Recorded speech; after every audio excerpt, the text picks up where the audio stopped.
ఉన్నావు గనుక ఏం మాట అండి అది? ఒకవేళ నువ్వు అలా ఉన్నావంటే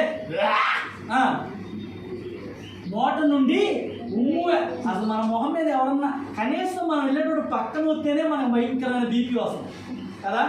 మనకి గిట్టినోళ్ళో ఎవరో పాపం వాళ్ళకి ఏదో ఉమ్ము వచ్చి ఏదో పక్కన తుప్పు అనవసుకున్నారనుకో, నన్ను చూసే ఇంకా కోపం ఉన్నాడు కనుక ఒక్కసారి కాంట్రిచ్చాడు అనుకో, ఇక ఆ బీపీ మామూలు బీపీ కాదు.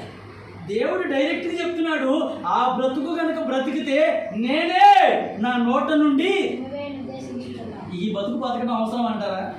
అసలు దేవుడితో ఉమ్మేసుకుంటే ఆ బతుకు ఎందుకండి బాబు? ఆ బ్రతుకు మనం బ్రతకకూడదు.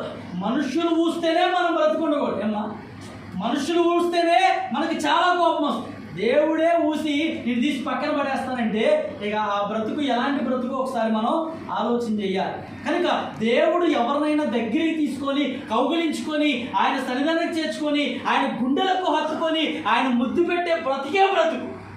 నిన్ను తోసేసి దూరపరిచి నువ్వు పోచి వేస్ అని తోసేసి ఉమ్మూసే బ్రతుకు ఇంకెందుకు? అది అవసరం లేనటువంటిది కదా. అందుకే ఉంటే చల్లగా ఉండు, లేదు వెచ్చగా ఉండు. మన జీవితాలన్నీ నేను ఒకటే చెప్తున్నాను, ఎప్పుడు కూడా వెచ్చగానే ఉండాలి.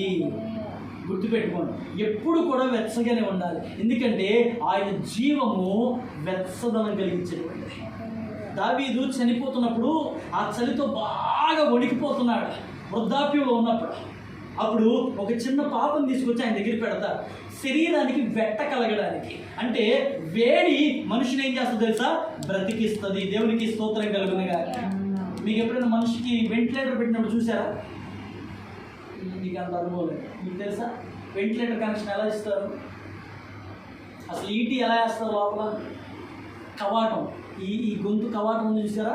ఈ కవాటం లోపల ఇలా మూసుకొని తెలుసుకొని, అంతేనమ్మా, మూసుకొని తెలుసుకొని కొట్టుకున్నది ఒక ప్లాస్టిక్ గొట్టం లాంటిది ఉంటుంది. అది ఆ గొట్టం ఆ స్కోప్ పెట్టి ఈ అంగిటిని గట్టిగా పైకి లేపి ఆ కవాటం లోపల గుచ్చుతారు. నేను చాలా దగ్గర నుండి చూశాను. కొంతమంది ఆ డాక్టర్స్ వేసేటప్పుడు ఆ కంఠం కొట్టుకొని ఇట్లా మూసి ఇలా ఓపెన్ అయ్యేటప్పుడు వేడిగా వస్తూ ఉంటుంది లోపల నుంచి. అలా అన్నప్పుడు ఎంత వేడి వస్తుందో ఆ కవాటం కొట్టుకునేటప్పుడు అంత వేడి బయటకు వస్తూ ఉంటుంది. అంటే మనుషుడు లోపల ఉన్న వేడే చాలాసార్లు మనం అనుకున్నాం కదా, బాగా వేడి చేసింది, బాగా చల్ల చేసిందని ఎవరిని అనరు. నీ బాగా చల్ల చేసిందిరా అని అందరూ ఎవరిని, నీకు బాగా వేడి చేసిందిరా అంటారు. ఆ వేడి చేయడానికి చాలా కారణాలు ఉన్నాయి మనుషుల్లో కదా. ఎండ వల్ల వేడి చేయొచ్చు, మనం తీసుకునే ఆ సేంద్రియ పదార్థాల వల్ల వేడి చేయొచ్చు, ద్రవ పదార్థాల వల్ల వేడి చేయొచ్చు. బట్ దేని నుంచి వేడి చేసినా మనుషుడిలో నుండి వచ్చే శ్వాస ఏదైనా మీరు చాలాసార్లు అనండి, అది ఎలా వస్తుంది? వేడిగా వస్తుంది. చల్లగా వచ్చిందా? చల్లగా రాదు, వేడిగా వస్తూ ఉంది. అంటే మనుషుని లోపల వేడే మనుషుని బ్రతకడానికి ఆ కారణం. ఈ వేడే లేకపోతే మనుషుల్లో రక్త ప్రసరణ జరగదు. చచ్చిపోయినోడికి రక్త ప్రసరణ జరిగిద్దా?